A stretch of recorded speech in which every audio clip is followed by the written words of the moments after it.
부자가 되신 분들은 여러 군데에 관심이 많으세요. 세상 돌아가는 거에 굉장히 관심이 많으시고, 양자 컴퓨터가 유행이라더라, 뭐 로봇이 유행이라더라, 미국 정치 상황이 어떻다더라, 다 이제 관심을 갖고 약간 정찰병을 보내본다거나 조금씩 이제 투자를 소액으로 해봐서 내 돈이 어느 정도 들어가야 좀 공부를 하게 되거든요. 이게 가격이 어떻게 움직이는지도 좀 보이고, 비관적이고 폭락주의자 분들이 되게 많잖아요. 결국에는 장기적으로는 계속 성장을 하고 좋은 결과가 있을 것이다 라는 마인드를 갖고 장기적으로 길게 보고 투자하시는 분들이 결국 성공을 이루는 것 같습니다. 사업도 뭐 2, 3년 정도 했다가 잘 안 되네 하고 포기해버리면은 이게 망한 사업이 되지만, 결국에 버텨내서 운때가 올 때까지 뭐 5, 6년, 7, 8년, 뭐 10년 이상 하신 분들이 결국에 이제 성공을 할 때까지 한 거죠. 내가 가장 잘 됐을 때 어떤 시나리오인지, 가장 안 됐을 때 어떤 시나리오인지를 사실 생각을 해야 되는데, 지금 상황에서 직장에 올인을 했을 때 가장 잘 됐을 때 시나리오가 뭔가, 가장 안 됐을 때 시나리오가 뭔가를 생각해보고, 가장 안 됐을 때를 조금씩 포기하면서 가장 잘 됐을 때를 현명하게 늘려나가는 과정이라고 생각을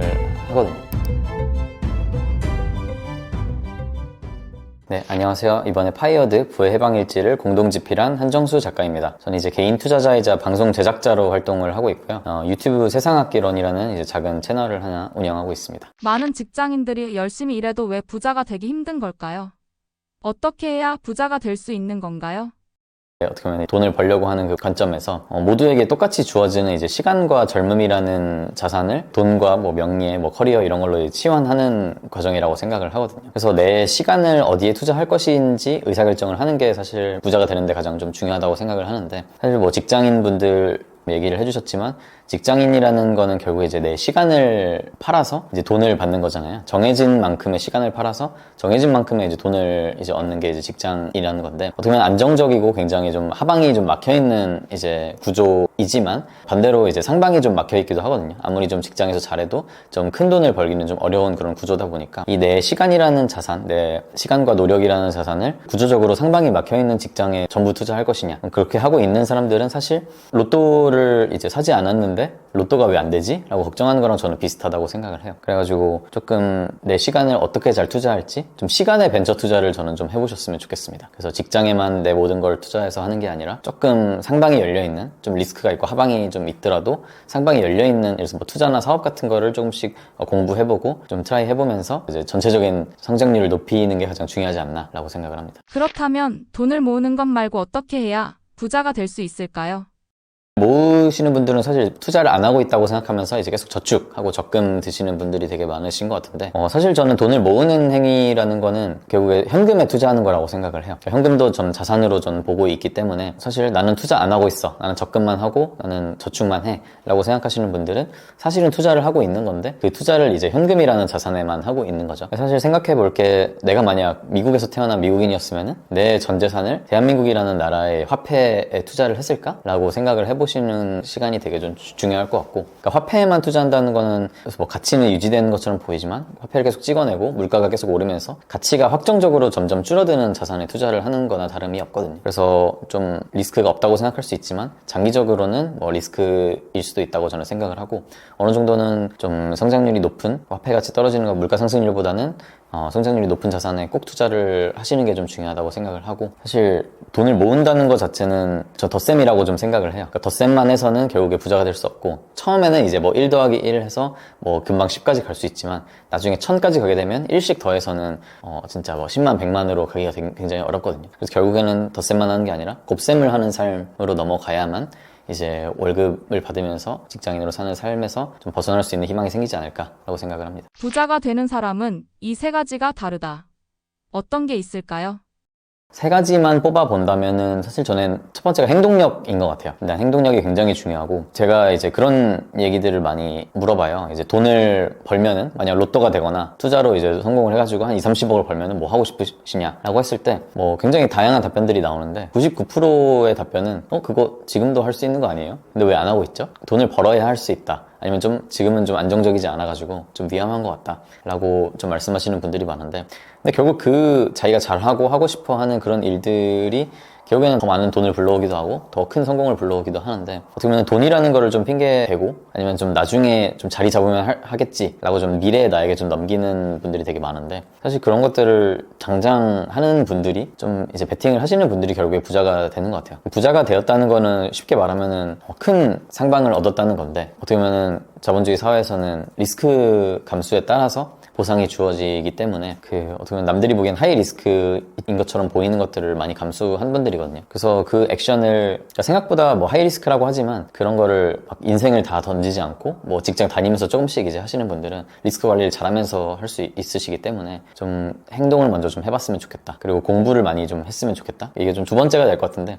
저는 안테나를 좀 넓게 퍼뜨렸으면 좀 좋겠다라고 말씀을 드리고 싶습니다. 부자가 되신 분들은 다 굉장히 여러 군데에 관심이 많으세요. 그러니까 내가 하나 일하는 거나 뭐 취미 하나 뭐 이런 게 아니라 세상 돌아가는 거에 굉장히 관심이 많으시고, 그래서 요즘 뭐 양자 컴퓨터가 유행이라더라, 뭐 로봇이 유행이라더라, 뭐 이런 정치 쪽에서 미국 정치 상황이 어떻다더라, 이런 거를 다 이제 관심을 갖고 미리 약간 정찰병을 보내본다거나 조금씩 이제 투자를 그러니까 완전 소액으로 해봐서 내 돈이 그래도 어느 정도 들어가야 좀 공부를 하게 되거든요. 그래서 이게 가격이 어떻게 움직이는지도 좀 보이고, 그런 안테나를 좀 넓게 퍼뜨려 두는 게 사실 이런 시장에서 결국 기회를 잡아야 부자가 될 수가 있는데, 그런 시장의 흐름, 움직임, 그런 기회들을 좀 포착할 수 있는 좀 전제 조건이 되지 않을까 싶습니다. 그리고 마지막 세 번째는 좀 긍정적인 마인드인 것 같아요. 결국에 좀 비관적이고 결국에 막 폭락주의자 분들이 되게 많잖아요. 결국에는 장기적으로는 무조건 올라가고 계속 성장을 하고 좋은 결과가 있을 것이다 라는 마인드를 갖고 장기적으로 길게 보고 사업을 하고 투자하시는 분들이 결국 성공을 이루는 것 같습니다. 사업도 뭐 2, 3년 정도 했다가 이제 잘 안 되네 하고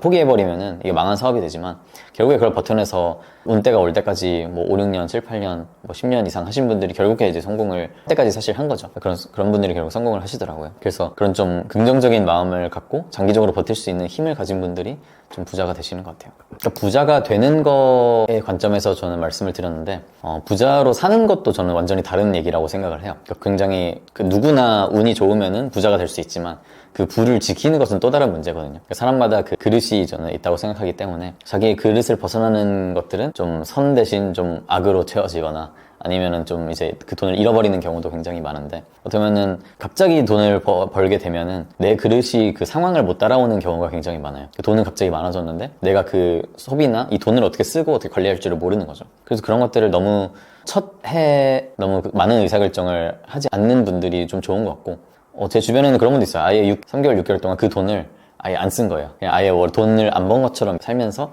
좀 내가 머릿속에서 프로세스하고 좀 거실 때까지 좀 기다리는 그런 현명한 선택을 하신 분들도 있는데, 저는 그러진 못했지만 굉장히 저는 그런 게 좋은 습관이라고 생각합니다. 부자가 되기에는 너무 늦은 나이라고 생각하는 사람들에게 어떤 말씀을 해주고 싶으신가요?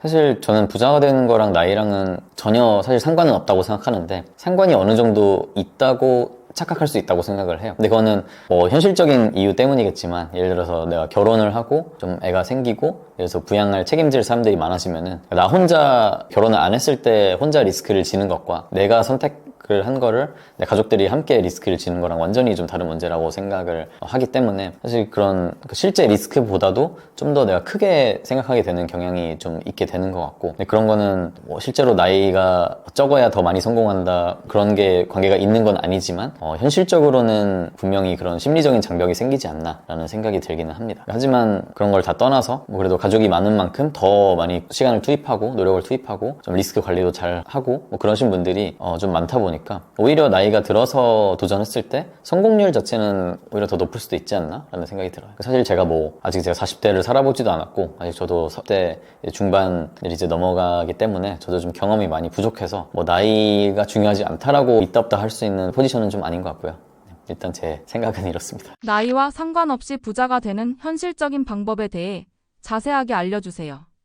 부자가 되는 현실적인 방법은 일단 뭐 두 가지인 것 같아요. 일단 상방을 늘리는 게 가장 중요하고, 그래서 내가 가장 잘 됐을 때 어떤 시나리오인지, 가장 안 됐을 때 어떤 시나리오인지를 사실 생각을 해야 되는데, 그래서 내가 지금 상황에서 내 직장에 올인을 했을 때 가장 잘 됐을 때 시나리오가 뭔가, 그리고 가장 안 됐을 때 시나리오가 뭔가를 생각해 보고, 여기서 가장 안 됐을 때를 어느 정도 조금씩 관리하면서 포기하면서 가장 잘 됐을 때를 좀 늘려나가는, 좀 현명하게 늘려나가는 과정이라고 생각을 하거든요. 그래서 예를 들어서 뭐 7대3 정도 아니면 8대 2 정도로 한 2, 3 정도의 노력이나 시간과 이런 돈을 좀 완전히 상방이 큰 그런 모험적인 거에 좀 투자를 하면은 사실 그 모험에서 결과가 좋지 않더라도 사실 경험이라는 게 쌓이기 때문에 저는 무조건 좀 플러스인 그 구조라고 생각을 하거든요. 그래서 항상 사업이나 투자도 경험을 쌓아가다 보면은 더 좋은 결과가 있기 때문에 저는 꼭 그렇게 하셨으면 좋겠고, 저는 복귀를 또 하셨으면 좋겠어요. 그러니까 예를 들어서 게임이라는 걸 하더라도, 그래서 뭐 게임을 하시는 분들이 좀 계실지 모르겠지만 게임을 했을 때 내가 10판, 100판을 하더라도 사실 똑같이 전 게임과 발전하는 거 없이 똑같이 게임을 하면은 저는 뭔가 그걸 랭크를 올리거나 실력을 올릴 수 없다고 생각을 하거든요. 항상 뭐 프로들이 하듯이 전 게임을 리플레이를 돌려보거나 이제 복귀를 하면서 내가 이 타이밍에 상대방은 이걸 했고 내가 뭘 더 잘할 수 있지? 이런 복귀를 계속 해야만 저는 결국 빠르게 한 10게임만 해도 실력을 늘릴 수 있다고 좀 생각하기 때문에 사실 완벽한 연습만이 저는 완벽을 만든다고 생각하고 그냥 단순 반복은 연습이 아니다 라고 좀 생각을 하는 편입니다. 그리고 저는 결국에 또 한 가지 더 덧붙이자면은 부자가 되려면은 돈을 안 잃어야 되는 것 같아요. 돈을, 하방을 관리하는 것도 굉장히 중요하고, 상방이 아무리 높다고 해도 새거나 잃어버리는 돈이 많으면은 좀 굉장히 좀 결국에 부자가 되더라도 그 부자가 된 상태를 지킬 수가 없기 때문에, 그래서 저는 뭐 옵션이나 선물 같은 걸 절대 안 하기도 하고 그런 좀 하방을 좀 안전하게 막는 게, 상방이 높은 구조를 짜는 게 좀 필수적이라고 생각을 합니다. 다시 시간을 되돌려서 5천만 원이 있는 상황으로 돌아간다면 코인 외에 어떤 투자를 하실 것 같으신가요? 5천만 원밖에 없으면은 저는 사실 투자보다는 저의 투자를 많이 할 것 같아요. 제 스스로에게. 어떻게 보면 5천만 원, 그러니까 몇 억이 되기 전까지는 사실 투자보다는 노동소득 일을 하면서 버는 게 훨씬 효율적이고 훨씬 빠르거든요. 그러니까 내가 투자에 투입해서 의사결정을 엄청 잘했어요. 근데 그래도 5천만 원에서 아무리 잘했어도 뭐 몇천만 원 정도의 수익일 텐데, 그러니까 내가 그거를 내 이제 투자를 해서 좀 내 연봉을 올리거나 내 시장에서의 가치를 올리면은 그게 사실 더 빠른 것 같고, 제 주변에 이제 부자가 된 분들 중에서도 굉장히 많은 실패를 반복했는데도 결국에 살아나서 되신 분이 있는데, 그분은 원래 이제 펀드 M&A 쪽에 이제 종사를 하시고 본인의 노동소득의 가치가 워낙 커서 뭐 1년에 뭐 2, 3억 정도의 연봉을 갖고 있다 보니까 실패를 해도 그거를 금방 이제 복구를 할 수 있는 상태를 만들어 놓으셔서, 그래서 오히려 좀 더 리스키한 투자도 할 수 있게 되셨고, 그러다 보니까 결국에 2번의 실패를 반복하고서도 결국에 성공을 하셔서 좀 지금의 좀 자산을 이루신 분도 계시기 때문에, 사실 저는 다시 그래서 말했듯이 회귀를 이렇게 한다고 하면은 저는 제 스스로의 가치를 올리고 어떤 능력이 시장에서 중요하고 먹힐까 가장 생각할 것 같아요. 사실 그렇게 하기는 되게 어려울 것 같은 게, 그래서 뭐 2, 3억, 5억 이상은 나에게 투자 안 해도 됩니다, 뭐 이렇게 뭐 할 수는 없기 때문에, 저는 오히려 지금도, 저는 제 자산 가치의 성장이 저라는 사람의 가치의 성장을 뭐 자동적으로 뜻한다고 생각하지는 않기 때문에, 어떻게 보면 좀 파이어를 하고 직장에서 좀 벗어나게 되면은 오히려 시장에서의 그런 가치는 떨어지게 될 수도 저는 있다고 생각을 해요. 뭐 경력이 좀 단절되고 좀 그러다 보니까 저는 제 가치를 지금도 더 올리려고 하는 좀 편이긴 하지만, 직장인으로서는 그 시간을 오로지 나에게 투자할 수 없잖아요. 저는 제 시간의 절반을 투자 뭐 하더라도 나머지를 이제 제 일이나 투자에 투자할 수가 있는데, 그런 시간이 굉장히 적었을 때, 직장인처럼 하루에 8시간, 10시간을 직장에 투입해서 하루에 진짜 투입할 수 있는 시간이 1시간, 2시간밖에 없다라고 하면은 저는 그런 관점에서 일단 본인에게 먼저 투자하라고 말씀드리고 싶고, 사실 저는 그 투자에 투자하는 거랑 본인한테 투자하는 거랑 처음에는 완전히 다르지는 않다고 생각을 해요. 그러니까 나의 가치를 올리는 게 결국에 투자 의사결정 능력을 어떻게 키울 것이냐, 또 사실 나에 대한 투자라고 볼 수 있거든요.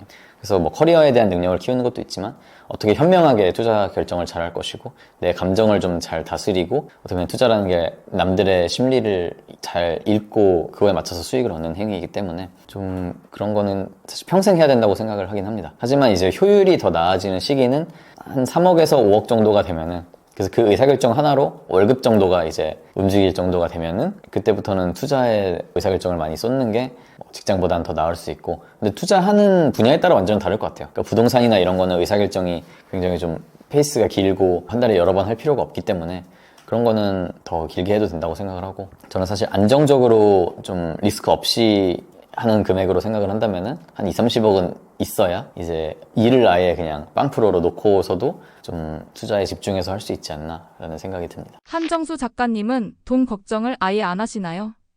저도 완전히 돈에서 해방된 사람은 아니기 때문에 돈 걱정은 계속 뭐 하는 것 같고요. 그래서 제가 300억이 있어도 돈 걱정을 할 것 같고 3천억이 있어도 사실 돈 걱정을 할 것 같아요. 그래서 제가 하고 싶은 뭐 인생에서 할 수 있는 건 너무나 많기 때문에 뭐 3천억이 있으면은 뭐 좀만 더 있으면은 내가 뭘 대학교를 세우고 이렇게 할 수 있을 텐데 뭐 이런 생각을 할 수도 있고, 사실 돈 걱정은 끝이 없는 것 같고, 어떻게 보면은 그 돈 걱정에 잡아먹히지 않고 내 의사결정에 너무 큰 영향을 끼치지 않게 하는 게 더 중요한 것 같아요. 그래서 돈만 많아지면은 돈 걱정이 없어질 것이다 라고 좀 잘못된 기대를 하면은 사실 굉장히 많은 지금의 행복을 포기하면서까지 좀 돈을 무작정 이제 노리게 되는데, 어차피 돈 걱정은 벗어날 수 없다. 아무리 돈이 많더라도 벗어날 수 없기 때문에 이거는 뭐 돈의 양에 관련된 문제가 아니라 내 내면, 돈을 대하는 자세에 관련된 문제이기 때문에 오히려 좀 사실 마음을 잘 다스리는 게 가장 중요할 것 같습니다.